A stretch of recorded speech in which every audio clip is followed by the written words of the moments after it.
भक्ति की शक्ति चैनल में आप सभी का एक बार फिर से स्वागत है। भक्तजनों, 10 महाविद्याओं में से 8वीं महाविद्या माँ बगलामुखी, माँ पीताम्बरा साक्षात ब्रह्मस्त्र रूपिणी सभी कष्टों को मिटाने वाली है। भूत प्रेत हो, ग्रह क्लेश हो, जादू, काला जादू किसी ने करा रखा हो, स्तंभन, वशीकरण, मुकदमेबाजी से छुटकारा पाने के लिए, यानी जब आप चारों ओर से घिर गए हैं, कोई रास्ता नज़र नहीं आ रहा है, आपका विश्वास टूटता जा रहा है, इन सभी का एक इलाज है माँ बगलामुखी की साधना। माँ पीताम्बरी की शरण में चले जाओ, उनका ध्यान कर लो। भक्तजनों, मैं पूर्ण विश्वास के साथ कह सकता हूँ कि आपके सारे संकट दूर हो जाएंगे। भक्तजनों, वर्ष 2022 के शरद नवरात्रि 26 सितंबर से शुरू हो रहे हैं और जो भक्त साधक माँ बगलामुखी की साधना करना चाहते हैं, मंत्र सिद्ध करना चाहते हैं, माँ पीताम्बरा की सिद्धि करना चाहते हैं, वे इन नवरात्रों में कर सकते हैं। नवरात्रों में आपको 10 गुना फल प्राप्त होता है, क्योंकि माँ जगदम्बा अपने सभी स्वरूपों में इस लोक में विद्यमान रहती है और अपने भक्तों पर अपना दुलार बिखेरती है। आप अपने पंडित से संपर्क करके पूर्ण विधि विधान से माँ पीताम्बरा का अनुष्ठान करें। अनुष्ठान कैसे करना है वो आपको आपके पंडित जी बता देंगे, क्योंकि पहली बार आप कर रहे हैं तो माँ का अनुष्ठान सही विधि विधान के साथ होना चाहिए। वैसे मैं लिंक बॉक्स में जो डिस्क्रिप्शन बॉक्स है उसमें मैंने इसका लिंक दे दिया है। अगर आप बिना पंडित के पूजा अर्चना करना चाहते हैं तो उसका लिंक भी दिया हुआ है। लेकिन मेरी मानना ये है कि पहली बार आप कर रहे हैं तो उसको पूर्ण विधि विधान के साथ करें और पंडित की अगुवाई में ही करें। सुबह सुबह शुभ मुहूर्त में आप अपना अनुष्ठान पूर्ण कर लें, यानी 26 सितंबर में जो है आप सुबह सुबह शुभ मुहूर्त निकलवा करके जो आपके पंडित जी आपको बताएंगे अपना अनुष्ठान पूर्ण कर लें। और फिर उसी रात यानी 26 तारीख में ही 9 बजे से रात में 9 बजे से लेकर रात के 3 बजे के बीच आपको माँ बगलामुखी के बीज मंत्र जिसका आप प्रण करेंगे, जिसका आप अनुष्ठान करने के लिए जिसका आप अनुष्ठान कर रहे हैं, जिसको मंत्र को आप सिद्ध करना चाहते हैं, उसी मंत्र को रात के 9 बजे से लेकर सुबह के 3 बजे के बीच में आपको मंत्र का जाप करना है। मंत्र का जाप आपकी स्क्रीन बॉक्स पर भी दिखाई दे रहा है और मंत्र मैं आपको लास्ट में बता दूंगा। आप जाप जो है, इस मंत्र का जाप आप हल्दी की माला से करेंगे। आप जैसे भी साधना करना चाहते हैं, जिसका आपने संकल्प लिया है उसी के अनुसार करें, उसी के हिसाब से आपको फल मिलेगा। लेकिन अगर आप मंत्र सिद्ध करना चाहते हैं, आप जिस मंत्र का जो बीज मंत्र है माँ पीताम्बरी का 36 अक्षरी वाला, इसको सिद्ध करना चाहते हैं तो आपको कम से कम 1,21,000 मंत्रों का जाप इन 9 दिनों में करना होगा। 9 दिनों में 1,21,000 मंत्रों का जाप करना कठिन जरूर है, लेकिन अगर आपके मन में दृढ़ निश्चय है तो आप कर सकते हैं। यानी कि रोजाना आपको लगभग 130 माला का जाप करना होगा, तब जाकर आपका ये मंत्र जागृत होगा इन 9 दिनों में।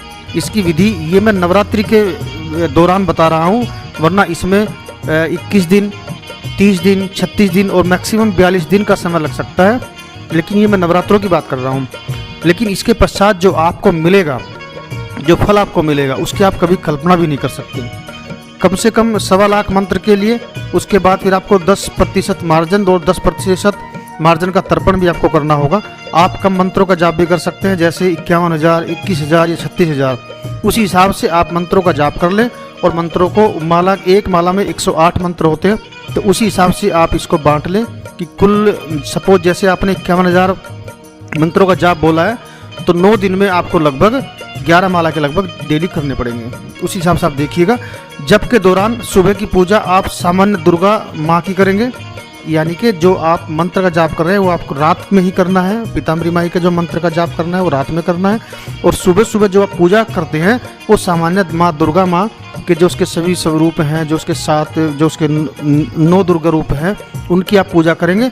लेकिन रात में आप अपने बीज मंत्र का ही जाप करेंगे।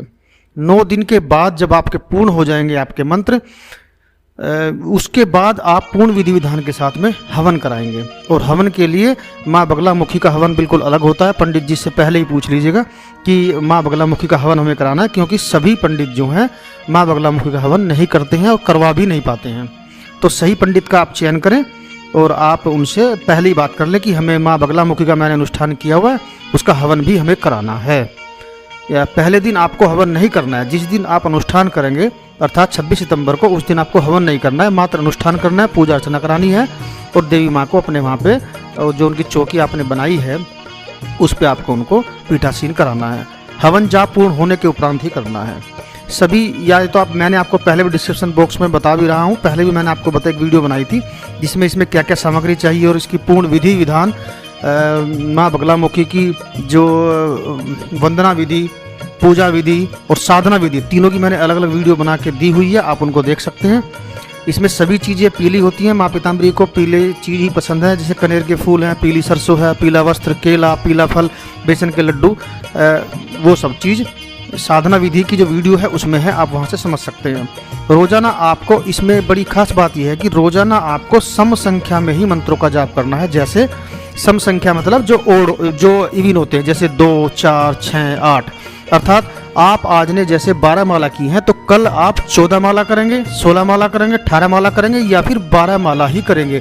12 माला से कम नहीं हो सकता है और आप इसको विषम में भी नहीं कर सकते, यानी कि 12 की है तो 13 नहीं कर सकते, 15 नहीं कर सकते, आपको सम में ही जाना है। कम से कम 1,21,000 मंत्रों का जाप जाकर आपका मंत्र सिद्ध हो जाएगा। पूजा के दौरान जब आप ये साधना करेंगे आपको देवी माँ के गण परेशान करेंगे, उसके लिए मैंने रक्षा कवच आपको बताया हुआ है, उसकी अलग से लिंक भी है, मैंने अलग से वीडियो बनाई हुई है, आप उसको देख के रक्षा कवच कैसे है, क्या है, वो कैसे काम करता है, कैसे आपको करना है, वो पूरी जानकारी आपको उसमें मिल जाएगी। आप उस वीडियो को देख सकते हैं, उसे आप वीडियो में देख के अपने लिंक मैंने दे दिया है, आप उसको वहाँ से उठा लें और अपना देख लें। अपना सुरक्षा कवच बनाकर रखें, याद रखें ये ब्रह्मास्त्र है, जिस मंत्र का आप जाप कर रहे हैं ये ब्रह्मास्त्र है, अपने आप में बहुत ही शक्तिशाली मंत्र है। अगर आप इसको सही तरीके से कर लेंगे तो इसकी कोई काट नहीं है। मंत्र का सही जाप करें।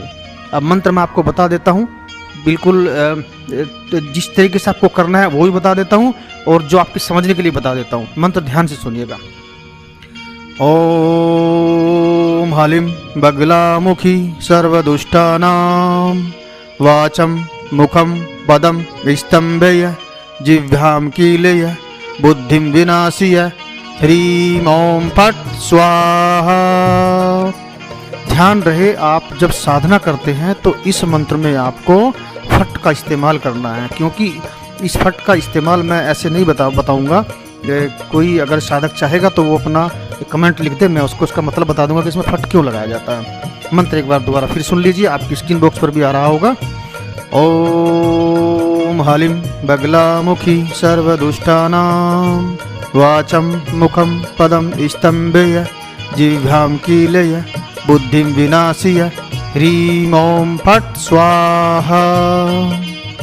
अब भक्तजनों, इसमें खास बात यह है कि अगर आप इस मंत्र का जाप किसी विशेष दुश्मन को हराने के लिए या अपने विशेष दुश्मन, यानी कि सभी दुश्मनों को नहीं, आप किसी एक दुश्मन पर विजय हासिल करने के लिए कर रहे हैं, तो आपको इस मंत्र में थोड़ा सा परिवर्तन करना पड़ेगा। वो ऐसे है, आप जब बोलते हैं ओम हलीम बगलामुखी सर्वदुष्टानाम, सर्वदुष्टानाम की जगह में आपको उस अपने शत्रु का नाम लेना है और बाकी का मंत्र आपका इसी तरह रहेगा। आप एक बार सुन लीजिए। जैसे सपोज आपका शत्रु कोई भी है तो उसमें आप ऐसे बोलेंगे ओम हलीम बगलामुखी, शत्रु का नाम ले ले, वाचम मुखम पदम स्तंभ्य जिह्वां कीलय बुद्धिं विनाशय ह्रीं ओम फट स्वाहा। इसकी स्पीड थोड़ी सी आपको बढ़ानी पड़ेगी, अगर धीरे धीरे करेंगे तो लंबा, ये काफ़ी बड़ा मंत्र है तो आप इसका जो समय है आपको काफ़ी लग जाएगा। तो जब जैसे जैसे आप इसका उच्चारण करते जाएंगे ये अपने आप ही आपके दिमाग में चलता जाएगा। तो आप इसको ऐसे बोल सकते हैं ओम हलीम बगलामुखी सर्वदुष्टानां वाचम मुखम पदम स्तंभ्य जिह्वां कीलय बुद्धि विनाशय फट स्वाहा। ओम हलीम बगलामुखी सर्वदुष्टानां वाचम मुखम पदम स्तंभ्य जिह्वां कीलय बुद्धि विनाशय फट स्वाहा। याद रखें भक्तजनों, मंत्र का कोई भी शब्द, कोई भी अक्षर छूटे ना। 36 अगर शब्द हैं, 36 अगर अक्षर हैं तो 36 के 36 आपके मुंह से उनका उच्चारण होना चाहिए।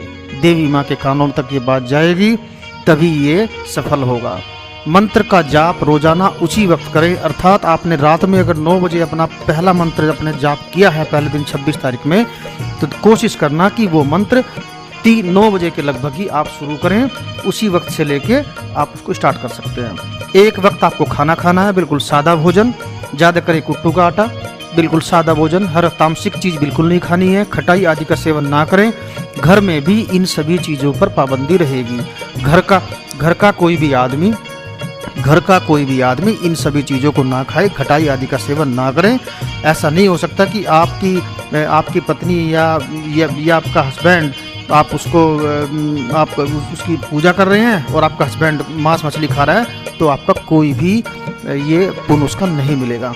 गृहस्थी वाले भाई बहन शारीरिक रिश्तों से बिल्कुल दूर रहे। माँ पीताम्बरी के चरणों में जब आप उनको समर्पित कर देते हैं तो पांचों इंद्रियों को वश में रखें, मन वचन एवं कर्म से पूजा करें। ऐसा हो ही नहीं सकता कि आपकी पूजा असफल हो। अपने आप को संपूर्ण रूप से देवी माँ को समर्पित कर दो। देवी माँ को पीले फल बेसन के लड्डू का भोग लगाएं। शाम के वक्त जब भी आप उन्हें खाना खिलाते हैं तो कोई पीली खीर बना ले, बेसन के लड्डू दे दें, पीला केला दे दें, जो भी आप उनको लगाए पीले रंग का होना चाहिए। पूजा के बीच में आपको विभिन्न प्रकार की अनुभूतियाँ होंगी। आप विचलित ना हो, परेशान ना हो, डरे नहीं, अपने काम पर ध्यान दें। जब आपको ऐसा महसूस हो, आप अपने आप को माँ पीताम्बरी के चरणों में, उनके मन में एक अपने आप को समर्पित कर दें और बोले कि माँ मेरी रक्षा करो। मैं आपको पूर्ण विश्वास दिलाता हूँ, आपका कोई बाल भी बांका नहीं कर पाएगा। रक्षा कवच आपका है, वो आपकी रक्षा करेगा। ये आप समझ लिए कि जब आप पूजा करते हैं, साधना करते हैं, वो इतनी आसान होगी नहीं, आपको उसमें बाधाएं आएंगी, क्योंकि देवी माँ भी नहीं चाहती और उसके गण भी नहीं चाहेंगे कि आप देवी माँ को प्रसन्न करें और देवी माँ आपके ऊपर अपनी कृपा दृष्टि बनाए रखे। इस चीज़ को समझते हुए आप डरे नहीं और अपने काम में ध्यान दें, मन वचन कर्म के साथ में। ऐसा नहीं कि आप पूजा कर रहे हैं, दिन भर चुगली करते हैं, दिन भर लोगों के बारे में गलत सोचते हैं। ये चीज़ें बिल्कुल आपको छोड़नी होंगी, तभी जाके आपकी पूजा अर्चना सफल होगी। जब तक आप माँ की भक्ति में लीन रहेंगे, आपका कोई भी कुछ नहीं बिगाड़ सकता। अगर आपको मेरी विचारधारा से आप मेरी विचारधारा से सहमत हैं तो मेरी वीडियो को लाइक करें और सब्सक्राइब करें मेरे चैनल को। जय पीताम्बरी माई, जय बगलामुखी माँ।